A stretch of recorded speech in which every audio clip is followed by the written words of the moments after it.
filme pas l'écran, c'est pas la peine. Ouais, oublie. Organisateur du salon. Bonjour. Je sais pas s'il est possible de montrer là. Ici c'est fermé. La fameuse voiture qui m'intriguait réellement. Ah ouais, non, ici ça n'a rien à voir. 0 à 100, 3 secondes 9 quand même. Et la Maybach dans une config insolente. Elle est vraiment. Ah, t'imagines, je la fais tomber. Putain, ça se joue à 5 minutes. J'ai un peu la haine, mais bon. Les gars, j'espère que tout le monde va bien. Ça se passe tranquillement, les amis. Je pense que vous l'avez compris. On est en direct du salon de l'auto avec Lucas derrière. Bon, je pense que vous l'avez compris, juste avec le micro. C'est pas moi qui ramène ça. Moi, c'est direct à l'iPhone. On est avec Lucas, donc je l'ai appelé pour m'aider pour la petite vidéo. Donc là, on est à l'entrée. Je préfère faire l'intro ici tant que c'est un peu calme, parce qu'après, il y a beaucoup de monde. Ça bouge de partout. On va essayer de faire une belle petite vidéo, donc un salon tour. Je vais vraiment passer rapidement sur des petits modèles. Bon, on voit déjà, il y a le stand ici Citroën, Peugeot, juste pour vous montrer un peu 2-3 nouveautés. Mais on va surtout se focus sur les grosses exclusivités. Viens, on va regarder rapidement la nouvelle Abarth. Je pense, les gars, qu'elle est hybride ou électrique. On va les regarder de plus près, juste par curiosité, voir un petit peu Abarth, à quel niveau ils sont arrivés, qu'est-ce qu'ils nous ont proposé. Donc, il y a le capot qui est ouvert. Viens, tu peux voir de plus près. Ce qui est insolent, c'est qu'ils mettent Abarth 500e, mais bon, on voit bien que c'est une électrique. Full électrique, c'est un peu décevant, les gars, parce que Abarth, on connaît. C'est justement le côté sportif de chez Fiat. Normalement, c'est full thermique, 154 chevaux, sachant que les anciennes, je crois que ça commence aussi à ces eaux-là, mais bon, c'était plutôt 170 jusqu'à, je crois, 190 chevaux à peu près. Ce qui est bien, c'est que certes, le moteur, c'est pas wow, mais je vois qu'ils se sont rattrapés sur les finitions. On voit de l'Alcantara, il y a du cuir, donc des surpiqûres donc en bleu et verte. C'est plutôt pas mal. Avec le nouveau volant, ça c'est stylé par contre. Ça, j'aime bien avec l'Alcantara, même tout le tableau de bord, le grand écran. Je vais pas vous mentir, les gars, je suis pas trop fan sur le fait que ça soit une full électrique. Mais au moins, on va dire d'un point de vue extérieur, esthétiquement, elle donne bien, même à l'intérieur. Ah ouais, on a le petit logo aussi. Donc déjà, esthétiquement, etc., ça donne plutôt pas mal. On voit déjà qu'il y a du changement, ça passe directement à l'électrique. J'espère que les autres marques, ça va, ils nous ont encore donné un peu d'hybride ou peut-être du thermique. Les gars, donc un peu pour la petite histoire, la MC20, c'était un peu l'histoire de l'ancienne, donc la MC12 légendaire, qui était à l'époque, c'était pareil, avec l'ouverture de porte aussi, qui était comme ça. C'est juste là le dernier modèle, mais c'est juste pour la petite anecdote, la MC12 qui faisait partie vraiment des hauts niveaux. C'était à l'époque de la Ferrari Enzo. Il y avait ça et il y avait, bon, chez Lambo, c'était vraiment, on va dire, les gros modèles, je pense, avec la Murcielago aussi. Mais c'était surtout la Enzo, la MC12. Donc ils ont fait un peu la renaissance de ce modèle, de cette légende, parce que les gars, c'était vraiment une légende. Et aujourd'hui, je crois que ça vaut au-dessus du million. Bon, ça, les gars, c'est complètement autre chose. Les gars, d'ailleurs, c'est les 100 ans du salon. Donc il paraît, peut-être, je ne sais pas, après, ça se trouve, je dis des bêtises, mais il paraît que c'est le dernier salon. Déjà parce qu'apparemment, à cause du Covid et tout, les 2 dernières années, il n'y a pas eu lieu.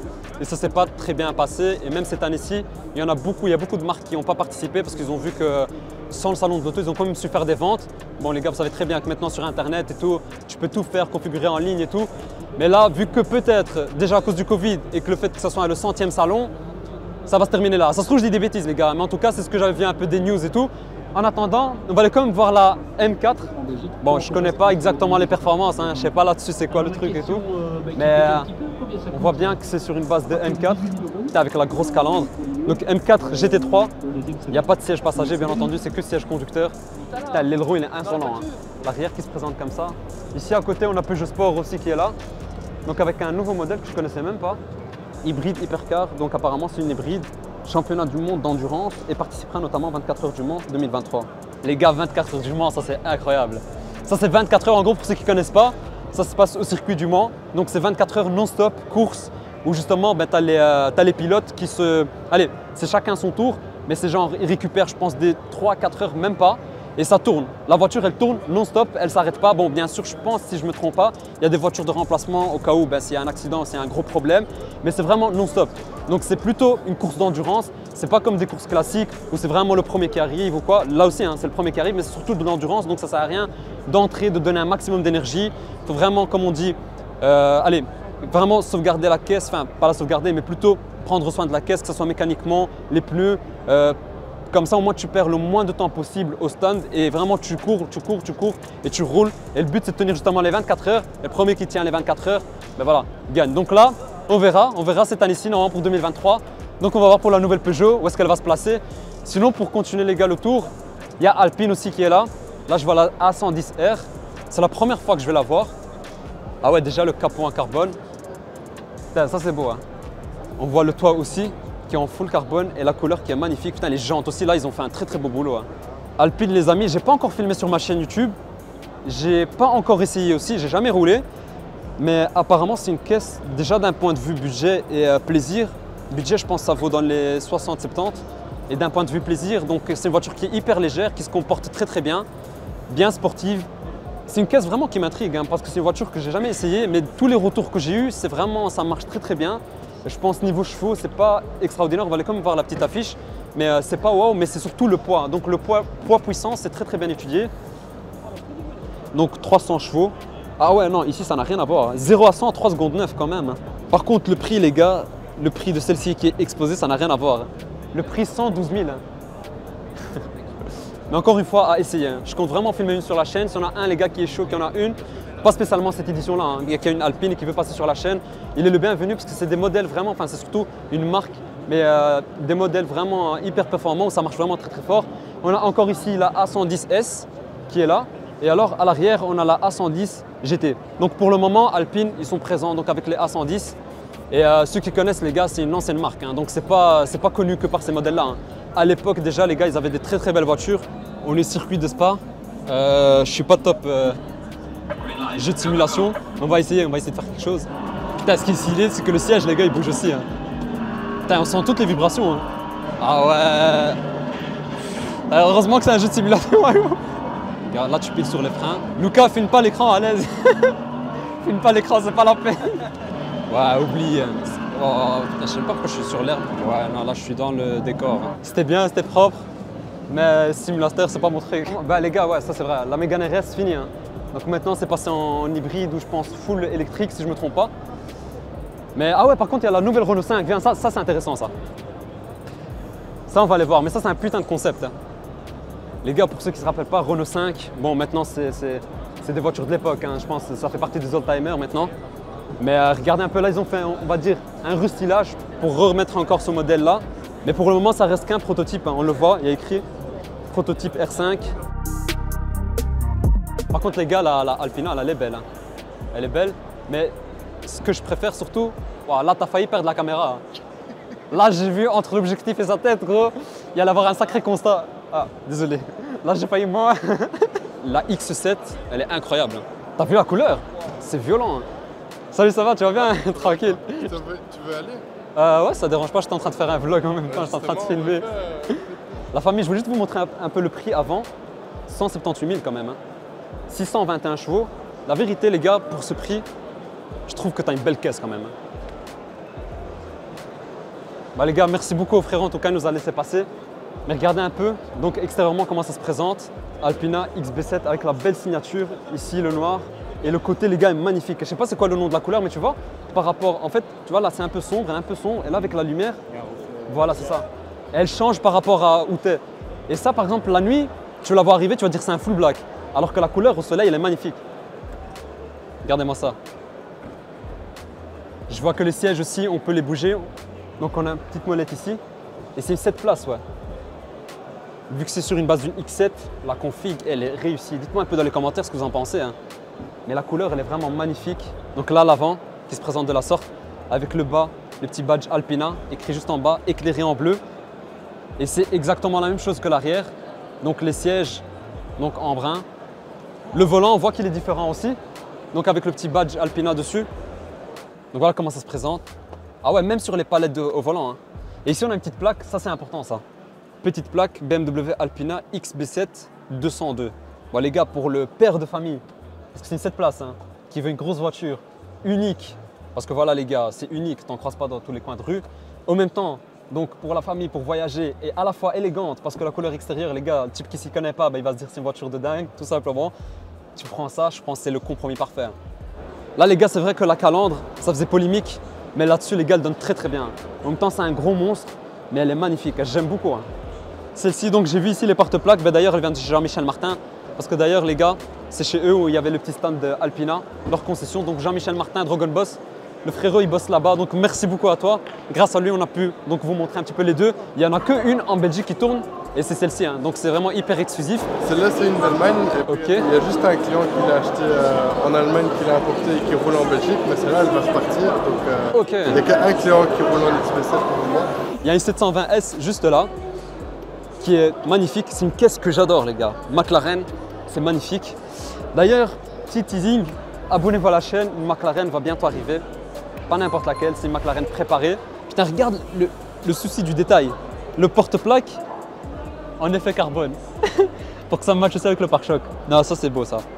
McLaren 720S, donc pour les 720 chevaux, c'est une conduite qui est différente. Vraiment, ça n'a rien à voir avec tout ce qui est Ferrari et Lamborghini. Tu ressens vraiment tout sur la route. C'est bas, tu es serré comme à l'intérieur, mais moi c'était la 570S que j'avais essayé. Tu es serré, mais tu es comme dans un kart. Hein. C'est petit, ça marche fort, ça bombarde et surtout, je trouve que c'est très bien étudié d'un point de vue aussi aérodynamique. Hein. Je ne sais pas si on arrive à voir un peu ici sur les côtés. Là aussi, on voit un peu. Là, je ne sais pas si tu arrives à voir un peu le plan ici. Il y a une petite fente comme ça. Et à travers, voilà, là, et si tu montres un peu ici, il y a une petite vitre. Donc c'est vraiment étudié d'une façon. On a l'aileron aussi ici qui s'adapte bien sûr. Donc c'est un aérofrein. Donc quand vous freinez aussi, il se réadapte, il remonte avec les deux sorties de pot. Il y en a une autre qui est encore là, donc c'est la toute dernière. Donc c'est la McLaren Artura. Je ne l'ai jamais encore vue. Donc c'est un V6 3 litres. Donc c'est une hybride. 585 chevaux en thermique. Et alors 95 chevaux en électrique. 680 chevaux, les moteurs combinés. Bon, le prix c'est quand même quelque chose, à 280 000. Bon les gars, vous connaissez maintenant, toutes les marques commencent à switcher, passer à l'hybride. Ferrari, pareil, ils ont fait ça avec la SF90. Là, on a McLaren qui fait ça aussi. Et elle est quand même belle. Hein. Ce qui est insolent, c'est la petite prise ici sur le côté. Hein. Tu as la petite prise pour charger ta caisse, c'est normal, je la branche. Et alors on sent que ça reste sur une silhouette. Bon, c'est du McLaren, hein. Donc on voit vraiment les signatures McLaren entre le pare-choc. Ici, les phares qui sont dessinés un petit peu de la même manière, les deux sorties de pot qui sortent aussi de cette façon-là. Là aussi, on a la petite fente que je vous ai montré tout à l'heure sur la 720S qui est similaire. J'avais vu quelques photos sur Instagram. Là, je vais le voir en vrai. On a le DBX 707, donc édition spéciale. Le Aston Martin, le gris, c'est comme un style de Nardo grey, mais il est légèrement plus foncé. Hein. C'est pas vraiment un gris Nardo. Et on voit alors tous les rappels ici en carbone, les rétros. Ici, la petite lame. Juste dommage, je ne sais pas si c'est fait en exprès ou pas, mais le bas ici en full black et pas en carbone. Mais elle est quand même belle. Hein. Ici, on peut regarder même de l'arrière. Je trouve que c'est la plus belle partie. Hein. Regarde l'arrière avec le beau diffuseur. Et il y a un diffuseur qui a même un diffuseur, tu vois. C'est insolent. Hein. Et avec le petit béquet, regardez un peu ici avec le carbone. Elle remonte légèrement ici aussi. L'écriture en noir, le logo en noir, elle est vraiment magnifique. Hein. Une config incroyable. Hein. Les gars, vraiment, quand on regarde comme ça, on aurait dit, avec le kit comme ça se présente comme ça, on aurait dit même que c'est une Mansory. Hein. Parce que ça a l'air tellement accentué, tellement modifié que tu vas pas te dire que tu as ça d'origine chez Aston. On a la Lotus qui est là, Lotus Emira. Lotus, les amis, vous connaissez les gars, ça reste un petit kart. C'est vraiment cet état d'esprit là. Donc petite voiture, boîte manuelle, très légère. Là, on ressent le même état d'esprit. Donc Lotus, c'est pas fait vraiment les gars pour niveau technologique 100%. C'est vraiment typé voiture légère. Tu as tout ce qu'il faut là où il faut, mécanique, enfin boîte mécanique plutôt. C'est vraiment un petit kart, hein. C'est une voiture plaisir et pour les passionnés qui kiffent les petites voitures comme ça où c'est plutôt dynamique, je pense que c'est le compromis parfait. Hein. Donc voilà comment ça se présente à l'intérieur. Ah, c'est quand même pas mal, hein. On a du bois Alcantara, on a du cuir qui est là, les beaux sièges aussi et le volant qui est magnifique avec la petite écriture Emira, un beau volant avec un méplat, la petite boîte manuelle. Là, je pense que ça les gars sur les petits chemins, même sur circuit, je pense que tu dois vraiment t'amuser. Hein. Lotus aussi, hein, c'est une marque que je n'ai pas encore filmée et ça m'intrigue tout autant que la Alpine. Hein. Donc je pense que ça doit être assez similaire, donc plutôt dans les mêmes états d'esprit. Bon, en tout cas, l'état d'esprit est là, mais niveau budget, peut-être la Lotus est légèrement plus chère. Mais c'est vraiment deux caisses qui m'intriguent vraiment parce qu'apparemment, le plaisir de conduite là-dessus, c'est vraiment un truc exceptionnel. Je voulais vous montrer le SUV, donc qui est un tout nouveau. Et là, c'est un prototype. Hein. Ok, mais c'est une maquette. Donc c'est vraiment la voiture d'exposition. C'est une voiture qui a été créée pour donner une idée de quoi va ressembler en vrai. Ok, et elle va sortir bien sûr. Au mois de mai. Au mois de mai. Au mois de mai, il y aura des voitures en concession pour essayer. Ok. Et alors par la suite, à partir de juillet, elles seront livrées en 2023. Juillet 2023. D'accord. Les premières. Full électrique, ok. Il y a 3 versions, la basique à 600 chevaux. Ah ouais, ça c'est la basique. Oui. 600 chevaux pour la basique quand même. Ouais. C'est déjà pas mal. Avec une deuxième version de 600 chevaux, mais la S, avec une autre finition intérieure, sono, etc. Ok, d'autres détails, oui. Et là, on a la R qui, elle, est à 900 chevaux pour 150 000 €. T'es bien comprise. Mais ça va être intéressant pour les sociétés. Tout à fait. C'est électrique. 900 chevaux, les amis. 900 chevaux. Ah ouais. Là, Lotus, en un coup, ils sont arrivés dans l'électrique, mais ils n'ont pas rigolé. Ils sont venus vraiment en force. Mais là, on peut déjà vous montrer un petit peu l'intérieur. Ah ouais, c'est beau quand même. Hein. avec l'Alcantara. On voit aussi le tableau de bord en tissu. Il n'existera pas le tissu, ce sera du cuir. Ok, du cuir, je suppose, un peu comme ici. Oui, tout à fait. Ok, d'accord. Ah, on voit l'écran central. c'est ça. On voit les belles palettes au volant, le volant aussi qui est restylé. Ah ouais, la face avant est très très belle par contre. Ça, je ne l'avais pas encore vu. Autant l'arrière est vraiment très classe, mais l'avant est vraiment agressif. Ouais, l'avant est agressif parce qu'on voit, ouais, c'est vraiment ce qu'il nous faut, ce qui nous plaît. C'est pas le stand de Mercedes, hein. C'est juste quelques modèles qu'ils ont exposés. Il y a la SL63 que d'ailleurs se trouve sur ma chaîne YouTube, présentation déjà faite. Et alors on a la EQE53 qui est là aussi. Et la Maybach dans une config insolente, hein. Elle est vraiment, on voit le biton, donc du noir en haut et le bas, un effet sable j'ai l'impression. Avec les jantes, tu sais que j'adore ces jantes là. C'est la V12. Elle aussi que j'ai déjà filmé sur ma chaîne, donc c'est pour ça que je ne vais pas trop m'attarder sur ces modèles-là parce que les gars ils restent pas trop longtemps, on doit encore filmer le reste.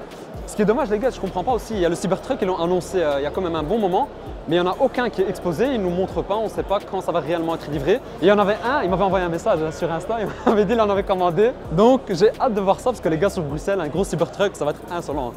On va voir le reste, surtout BM les gars, parce qu'il y a un modèle les gars, 50 exemplaires au monde seulement. Ouais. L'organisateur du salon. Bonjour, désolé, j'étais en train de filmer. Super, super. Ben ouais, je suis en train justement de filmer une petite vidéo, un tour du salon de l'auto, de l'événement. Et comme c'est qu'une fois par an, ben, c'est bien d'en garder des bons souvenirs. 2 ans qu'on n'a pas eu de salon. Effectivement. Ça fait 2 ans qu'on n'a pas eu de salon parce qu'il y a eu Covid. Exact. Et là on a relancé, c'est un record, on a 60 marques. 60 alors marques. qu'il y a 2 ans on en avait 40. Donc, Ok. il y a plus de voitures et il y a plus de marques. 60 marques au total. C'est super. Un record européen, peut-être même mondial. Ah super, ben, ça fait plaisir. Alors pour le retour de l'automobile, pour 2023, c'est plutôt pas mal. Organisation, c'est toujours parfait, comme d'habitude, j'ai envie de dire. Et ça nous manque, c'est vrai, parce que 2 ans. C'est un long travail. Ouais, ça c'est Et alors, sûr. on voit que les gens aiment l'automobile. Parfois, les autorités, ils aiment bien peut-être un peu challenger la voiture dans la société. Ça c'est Mais sûr. en fait, le citoyen, il aime bien la voiture. Ça c'est sûr. La voiture, c'est le symbole de la liberté. Exactement. C'est la liberté individuelle de se déplacer et aussi bien auprès des jeunes que des moins jeunes. Exactement. C'est très important. Et surtout qu'on reste des grands passionnés. Hein. Merci. Merci beaucoup en tout cas et très bonne soirée. Merci. Bah, les gars, petite apparition d'un des organisateurs du salon de l'auto. Donc encore une fois, une très bonne rencontre. Ça fait 2 ans qu'il n'y a pas eu de salon de l'auto. Ils ont quand même fait un record. Donc ils ont eu énormément de participants, donc énormément de personnes, énormément de voitures qui sont arrivées. Donc c'est un record. Il a dit donc un record déjà européen et peut-être même mondial. Donc c'est un grand salon et ça fait vraiment plaisir d'avoir ça ici en Belgique, à Bruxelles. Et on croise les doigts les gars, je l'espère vraiment que l'année prochaine et les années qui suivent plutôt, j'espère que ça va continuer parce que c'est vraiment un truc où ça nous regroupe, que ce soit des passionnés ou bien même les gars, tous ceux qui kiffent les voitures, ben, ça fait plaisir de voir des événements de la sorte. On va aller voir BM les gars. La fameuse voiture qui m'intriguait réellement, que j'avais postée sur l'Insta, qui a fait vraiment polémique parce que 760 000 euros, 50 exemplaires au monde, sachant que le jour qu'ils ont fait l'annonce, le jour qu'ils ont annoncé, ben ils ont annoncé la voiture, et ils ont annoncé qu'elles étaient sold out, donc elles étaient déjà toutes terminées, les 50 étaient déjà toutes vendues, donc on le voit, BMW 3.0 CSL. On va essayer de faire le tour, je vais quand même demander au monsieur si c'est possible de rentrer pour mieux vous montrer ça. Je l'espère les gars, parce que c'est un modèle que je veux vraiment vous montrer. Oh, l'arrière, c'est quelque chose. Ah, ton pote, il est à fond par contre. C'est insolent. Lui, BM ou pas, il est en 1000 RR, il est là. Il se fait des simulations, c'est pas les mêmes simulations que moi. Non, il est en 1000 RR, là, il est dans son truc. Je vais mettre les passionnés BM à dos, mais les amis, c'est un très beau modèle. 50 exemplaires au monde seulement. Mais je ne mettrai pas un budget comme ça là-dessus. Certes, c'est une voiture faite que pour les collectionneurs et c'est sûr et certain que ça va prendre une cote incroyable parce qu'il n'y en a que 50 au monde et d'ici une dizaine d'années, ça va valoir au-dessus du million, ça c'est une certitude. Mais je pense que j'aurais quand même pris autre chose à ce prix-là. On est à l'intérieur. Donc la voici, au moins d'ici, on peut la voir d'un peu plus près. 560 chevaux, le 6 cylindres en ligne, je suppose, le moteur BM qui ne lâcheront jamais. Donc les 560 chevaux et en boîte manuelle. Je vais quand même vous le montrer. Donc la belle boîte manuelle avec le détail 50. Et vous savez s'il y a eu des ventes en Belgique ou pas? 2 ventes en Belgique. Ça fait plaisir les gars. Donc sur les 50, il y en a 2 en Belgique. Ça, c'est plutôt une bonne nouvelle. Et le prix alors, c'était parce qu'il y avait pas mal… 750 000 euros. 750 000 euros. C'est vrai que sur les articles et tout, il y avait pas mal de fourchettes, mais on va dire 750. C'est un gros prix, mais bon, ça reste un collector. 50 exemplaires seulement au monde. Ça, je suppose, c'est que les collectionneurs qui se font plaisir et qui prennent ce genre de voiture. Mais elle est quand même très belle. Et uniquement cette configuration-là, ok. Donc, on ne sait pas avoir… En mémoire de l'ancien modèle. Oui, l'ancien modèle. l'ancien collector. Je vais vous afficher une photo tout de suite à l'écran les amis, mais c'est en mémoire de ce modèle-là. XM, donc 750 chevaux en hybride. Donc on a encore le V8, ce qui fait plaisir. Donc c'est le V8 qui partage le X5M compétition, le X6M et la M5. Et aussi avec un moteur donc, hybride. Donc il y a les deux moteurs électriques et thermiques. Et d'ailleurs j'ai un très bon ami qui en a commandé une. Peut-être qu'on va filmer sur la chaîne YouTube, ça va arriver plus tard. Mais je vais quand même vous montrer un petit peu juste l'intérieur pour vous montrer. Qui est d'ailleurs, hein, pour la petite anecdote, ce que je trouve aussi insolent, dites-moi un peu ce que vous en pensez dans les commentaires. Hein. Ça vaut en neuf 175 000 €. C'est exactement le même prix que la M4 CSL. Qu'est-ce que vous aurez pris entre les deux? Moi, je serais quand même parti vers la M4 CSL parce que c'est un sacré collector. Mais je trouvais ça quand même cher pour un SUV. Mais bon, ici c'est un hybride. Donc c'est un gros SUV, c'est un gros monstre. 750 chevaux les gars quand même sur un SUV. C'est quand même pas rien, sachant que tous les autres constructeurs sont sur du 600, 700. Et là, on ressent vraiment qu'ils ont voulu passer le cap au-dessus parce qu'ils se tenaient quand même pas mal avec le Lamborghini Urus qu'ils ont essayé de concurrencer avec le X6M, 625 chevaux, 650. Là, 750, ils ont pris une avance, mais elle est quand même très très belle. On va regarder un peu l'intérieur aussi. On peut ouvrir? Ok, super. Monsieur m'a dit qu'on peut ouvrir, donc je vais vous montrer ça. Celui-ci, dans tous les cas, les amis, pour ceux qui veulent plus le voir, on va dire le voir de plus près, il est encore disponible en concession. Il y a pas mal de concessions qui l'exposent. Et je me trompe, à Bornem aussi, c'était le premier que j'avais vu, le XM, c'était à Bornem. La toute nouvelle M2. L'arrière aussi, qu'au début, ça faisait pas mal polémique parce que les gens ils trouvaient que c'était un peu fort carré, forme Lego entre guillemets.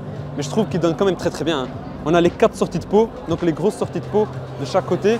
M2 les gars, on a le volant exactement pareil que sur la M3 et la M4. Donc G80, G82.